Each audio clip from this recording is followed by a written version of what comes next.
We live in a street town.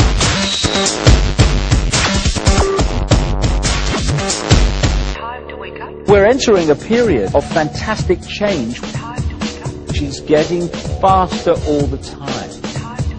And we have two challenges here. Two challenges, one after the other.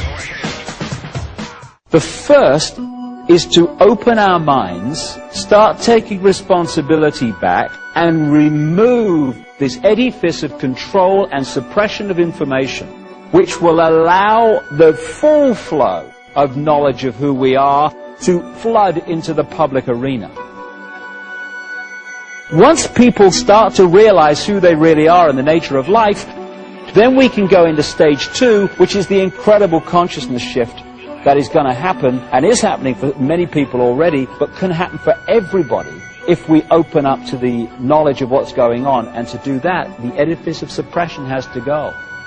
And what I see so often in the kind of what we call the New Age movement is they're focusing on the second bit and they're in denial about the first. And the second is not going to happen for many people unless we remove the edifice of suppression, because most people are going to think, what the heck's going on? And they're going to go through this great change in a complete fog of what's happening. Fear, oh my goodness me, what's happening? Two things to do here. One is to start focusing on how the world's controlled, identifying it, removing it. Secondly, then we can concentrate unhindered on the transformation spiritually that is unfolding to the year 2012 and beyond. We have a situation where the idea has been to turn us into left brain prisoners. Even conventional science accepts that the left brain is where we get intellect, logic, physical worldview. Can I touch it, taste it, smell it? Okay, it must exist. In the right brain, you have the bigger picture, the connection with the cosmos. That's where the artist, the inspiration, the creativity comes from. The institutions of education, of science, and all these different areas of information, the media too, they're pumping information of a left brain variety and suppressing this. What we call education works like this. Information is pumped into the left brain, most of it completely rubbish. And what students are asked to do is to hold that information there, and then when they get an exam paper in front of them, to regurgitate that onto the paper. If they remember it and put it there well enough and repeat what they've been told, they pass the exam and progress. If they take that information in the left brain, transfer it to the right and start filtering it and questioning it and saying, well, does it make sense? What do I think about this?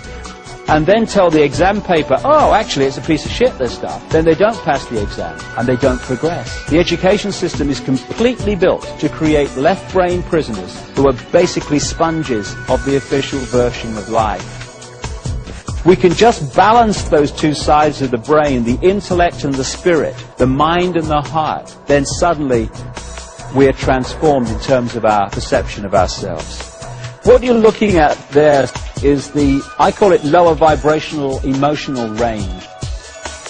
It's the range of frequency that resonates the energy within us to fear, to guilt, to resentment, to lack of self-esteem.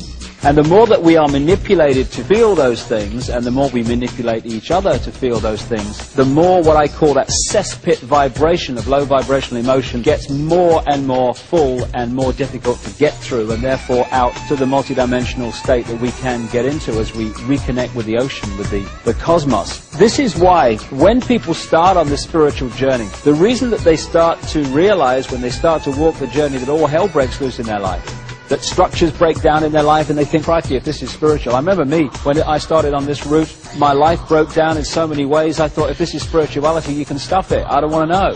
Why does this happen to people? Because when you put out your intent, this is what I want to achieve, that intent energy will always draw towards us what we need to achieve that intent. So if we're going to reconnect with the cosmos, then that intent will draw to us the experiences necessary to achieve that. What we need to do to achieve that connection is to clear out that cesspit level of low vibrational emotion. And so we draw into our lives people, experiences, what have you, that make sure that we can no longer do that. That this has to come out and be processed, and we have to clean out all this emotional debris that's disconnecting us from who we really are.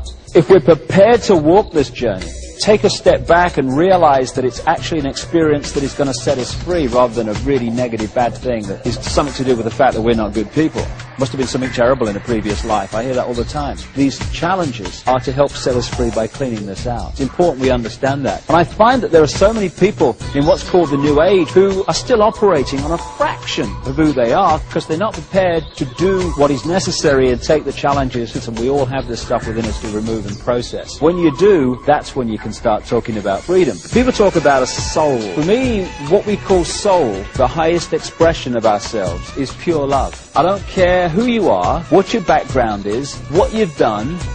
I don't care if you're Henry Kissinger or George Bush or David Rockefeller or the Queen of England or any of these guys that have been manipulating the world and still are.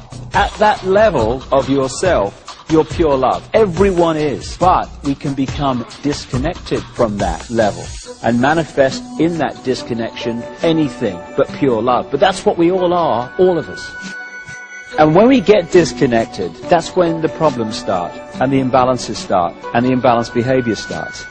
When we're born into a physical body, if we maintain that connection with pure love, soul, then we have the eyes and ears information coming in, telling us and giving us a fix about the world around us. And we have the connection with soul, the intuition, which is guiding us from another perspective. We have both.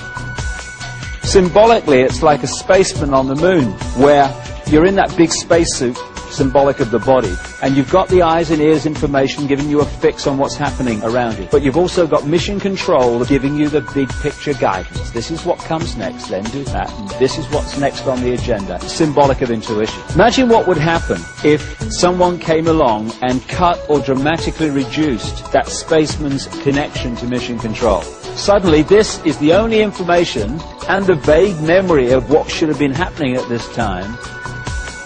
And that spaceman's behavior would dramatically change within seconds and minutes compared with what it would have been had mission control stayed in big picture contact. And that symbolically is what happens to us when we come into this world. When we're born, the conditioning starts. The programming starts to disconnect us from mission control, soul. So the eggshells start. We start to be conditioned to see ourselves as either just a physical body or subjected to some god and what have you. The programming gets started from the moment we become conscious. And if we can just break that eggshell and we can express the true nature of who we are and not live someone else's version of what we should be, when the eggshell cracks, we reconnect with mission control.